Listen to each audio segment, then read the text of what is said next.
ಅಣ್ಣ ತಂಗಿ ನಿರ್ಮಲಾ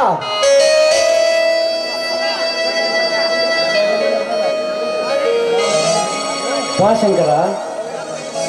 ಶಂಕರ, ಯಾರಪ್ಪ ಇವಳು? ಅಣ್ಣ, ಇವಳು ಬೆಂಗಳೂರಿನವಳು. ತಂದೆ ತಾಯಿ ಒಂದು ವಾರದಿಂದಗಡೆ ಕಾರು ಆಕ್ಸಿಡೆಂಟ್ ಅಲ್ಲಿ ಸತ್ತು ಹೋದರಂತೆ. ಅಯ್ಯೋ ಶಿವ ಶಿವ, ಎಂತ ದುರ್ದೈವ! ಇಲ್ಲಿ ಯಾರಾದರೂ ಇವಳು ಪರಿಚಯದವರಿದ್ದಾರೇನಪ್ಪ? ಹೌದಣ್ಣ, ನಿವೇದಿತಳು ತಾಯಿ ತಂಗಿ ಇಲ್ಲೇ ನಮ್ಮ ಪಕ್ಕದ ಹಳ್ಳಿಯವರು. ಅವರ ಮನೆಯಲ್ಲಿ ಇರಬೇಕೆಂದು ಬರುವಾಗ ಏನಾಯ್ತಣ್ಣ? ಕಾಮ ಕ್ರೋಧ ಮದ ಮತ್ಸಾರ ಎಚ್ಚಾದ ಒಂದು ಕಾಡಿನ ಮೃಗ ಈ ಸುಂದರ ಯುವತಿಯನ್ನು ನೋಡಿ ತಡೆದುಕೊಳ್ಳಲಾಗದೆ ಮೈಮೇಲೆ ಎರಗಲು ಬಂದಿತ್ತು. ಅದಕ್ಕೆ ಸರಿಯಾಗಿ ಪಾಠ ಕಲಿಸಿ ಇವಳನ್ನು ಕರೆದುಕೊಂಡು ಬಂದೆ. ಶಂಕರ, ಅಂತ ಕೆಟ್ಟ ಪ್ರಾಣಿ ಊರೊಳಗೆ ಬಂದಿತ್ತ? ಕೆಟ್ಟ ಪ್ರಾಣಿ ಅಲ್ಲಣ್ಣ, ಬಡವರ ಬಂಧು, ದೀನ ದಲಿತರ ಉದ್ಧಾರಕ, ಪ್ರಜೆಗಳ ಸೇವಕನೆಂದು ಹಲವಾರು ಬಿರುದುಗಳನ್ನು ಕೊಟ್ಟು ಹತ್ತೂರು ಹಳ್ಳಿಯ ಇರ್ತನದ ದರ ಎನಿಸಿಕೊಂಡಿರುವ ಈ ಊರಿನ ಶ್ರೀಮಂತ ಬಂಡು ದೇವಗಳ ಕಾಯಕವಿದು. ಏನು ಹೇಳುತ್ತಿದ್ದೀಯೋ ನೀನು?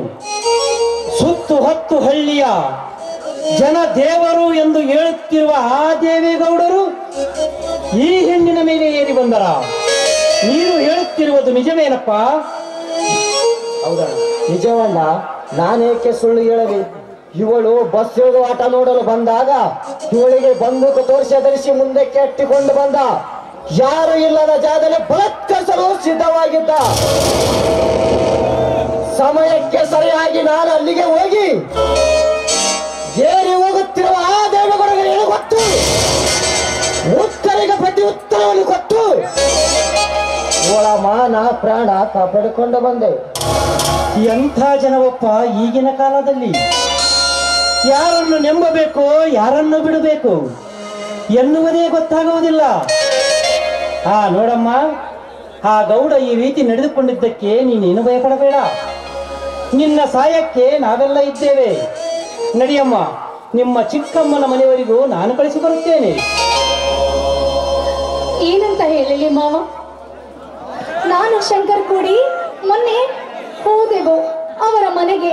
ಆದ್ರೆ ಮೊನ್ನೆ ನಡೆದ ರೈಲು ದುರಂತದಲ್ಲಿ ಅವರು ಸಾವಿಗೀಡಾಗಿದ್ದಾರೆ. ಇನ್ನು ಮುಂದೆ ನಾನು ಅನಾಥಳು. ಛೇ ಛೇ ಛೇ, ಹಳಬೇಡಮ್ಮ, ಹಳಬೇಡ. ನಿನಗೆ ಅನಾಥಳು ಅಂತ ಯಾರು ಹೇಳಿದರು? ಇನ್ನು ಮುಂದೆ ನಿನ್ನ ಬಂಧು ಬಾಂಧವರಾಗಿ ನಿನ್ನ ಎತ್ತ ತಂದೆ ತಾಯಿಗಳು, ಅಣ್ಣ ತಮ್ಮಂದಿರು ತೋರಿಸ್ತಕ್ಕಂಥ ಪ್ರೀತಿ ವಾತ್ಸಲ್ಯವನ್ನು ಇನ್ನು ಮುಂದೆ ನಾವು ತೋರಿಸುತ್ತೇವೆ. ನೋಡಮ್ಮ, ಆ ಗೌಡ ಈ ರೀತಿ ನಡೆದುಕೊಂಡಿದ್ದಕ್ಕೆ ನೀನೇನು ಭಯಪಡಬೇಡ. ಹೇಳಿ ಮಾವ, ನಿಮ್ಮ ಯಾವ ಮಾತಾಡ್ಸ್ಕೊಡ್ಬೇಕಂತ ಹೇಳಿ. ಕೂನ ಪರಿಚಯ ಇಲ್ಲದವರನ್ನು ಈ ಮನೆಯಲ್ಲಿ ಇಟ್ಟುಕೊಂಡರೆ ಈ ಸಮಾಜ ನೂರೊಂದು ಮಾತನಾಡುತ್ತದೆ. ಅದಕ್ಕೆ ನೀನು ಭಾಗ್ಯಲಕ್ಷ್ಮಿಯಾಗಿ ನಮಗೆ ಸಿಕ್ಕಿದ್ದೀಯಾ? ತಂಗಿಯಾಗಿ ಸ್ವೀಕರಿಸಿದರೆ ಒಂದಲ್ಲ ಒಂದು ದಿನ ಕೊಟ್ಟ ಮನೆಗೆ ಹೋಗುತ್ತೀಯಾ? ಅದಕ್ಕೆ ಶಿವಶಂಕರನ ಮನೆಯ ದೀಪವನ್ನು ಬೆಳಗೋದಕ್ಕೋಸ್ಕರ ನಿನ್ನ ಜೀವನ ಪೂರ್ತಿ ನನ್ನ ತಮ್ಮ ಶಿವಶಂಕರನನ್ನು ಮದುವೆಯಾಗುತ್ತೀನಮ್ಮ ಅಂತ ಕೇಳಿದೆ. ನೀರಿನಲ್ಲಿ ಮುಳುಗುವವಳಿಗೆ ಕಟ್ಟೆಯ ಆಸರೆ ಎಂಬಂತೆ ನಾನು ಯಾರು ಅಂತಾನೆ ಗೊತ್ತಿಲ್ಲ. ತಂದೆ ತಾಯಿಯನ್ನು ಕಳೆದುಕೊಂಡ ಅನಾಥ ಹೆಣ್ಣು ನಾನು. ಕುಲ ಗೋತ್ರ ಏನು ಅಂತ ಕೇಳದೆ ಮನೆ ಸೊಸೆ ಆಗು ಅಂತ ಹೇಳಿದರೆ ನನಗೆ ಎಷ್ಟು ಸಂತೋಷವಾಗ್ತಿದೆ ಗೊತ್ತಾ? ಆದ್ರೆ ನನ್ನ ಕೈ ಹಿಡಿಯಲು ಈ ನಿಮ್ಮ ತಮ್ಮ ಯಾಕೆ ಅದಕ್ಕೆ ಸುಮ್ಮನೆ ಆಗ್ಬಿಟ್ರಿ? ನೋಡಿ, ನೀವೇನಿದ್ರ ಬಗ್ಗೆ ಯೋಚನೆ ಮಾಡ್ತೀರಿ. ಇರು ಶಂಕರಣ್ಣ, ಕಳ್ಳನ ಮನಸ್ಸು ಉಳ್ಳುಳ್ಳು ಅನ್ನಂಗೆ ಗಾದೆ ಕೇಳಿರ್ಬೇಕಲ್ವಾ? ಮನಸ್ಸಲ್ಲಿ ಪ್ರೀತಿ ಎಂಬ ಭಾವನೆಗಳನ್ನ ಇಟ್ಕೊಂಡು ಬಚ್ಚಿಟ್ಕೊಂಡಿದ್ದಾರೆ. ನೋಡಿ, ಇನ್ನು ಮುಂದೆ ನೀವೇನು ಹೆದರ್ಕೊಳ್ಳುವಾಗಿಲ್ಲ. ನಮ್ಮನೆ ಸೊಸೆಯಾಗಿ ಈ ಮನೆ ಮೆಟ್ಲು ತುಂಬ ನಮಗೆ ಬಂದೇ ಬರ್ತೀರ. ಇದಕ್ಕೆ ನಮ್ಮ ಮನೆಯೂ ಕೂಡ ಒಪ್ಪಿಗೆ ಕೊಡುವುದು ಅಲ್ವೇನ? ಏ ಕಳ್ಳಿ, ನಾನೆಂಬದರ ಅಣ್ಣನ ಮಾತು ಮೀರಿದ್ದೀನಾ? ಅಣ್ಣ ಹೇಗೆ ಹೇಳ್ತಾನೆ ನಾನು ಕೂಡ ಹಾಗೆ. ಹೌದು ಹೌದು, ನಾನು ಕೂಡ ಅನ್ಕೊಂಡೇ ಇದ್ದೆ ಈ ರೀತಿ ಹೇಳ್ತೀಯ ಅಂತ. ಗೊತ್ತಾಯ್ತು ಬಿಡು ನಿನ್ನ ಬುದ್ಧಿ. ಅಣ್ಣ, ಇದಕ್ಕೆ ನಿಮ್ಮ ಒಪ್ಪಿಗೆ ಇದೆ ತಾನೆ? ಶಂಕರ್ನ ಮದುವೆ ಅಷ್ಟೇ ಅಲ್ಲಮ್ಮ, ಅವರಿಬ್ಬರ ಮದುವೆಯಲ್ಲಿ ನೀವೊಂದು ಒಳ್ಳೆಯ ವರವನ್ನು ನೋಡಿ ಇಬ್ಬರ ಮದುವೆ ಒಟ್ಟಿಗೆ ಮುಗಿಸಿಬಿಡೋಣವಂತೆ.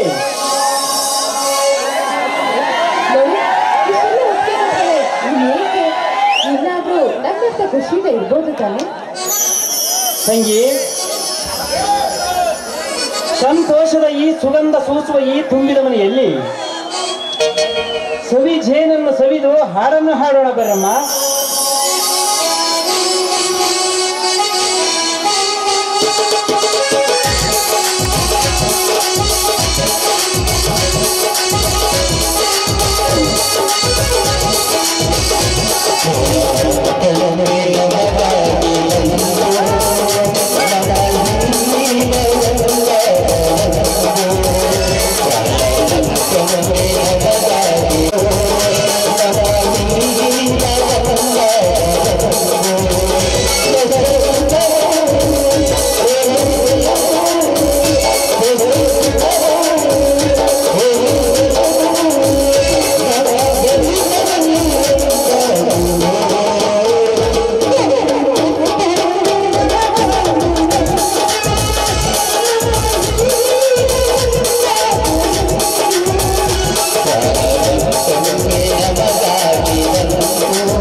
ಬಿಟ್ಟಿದೆ.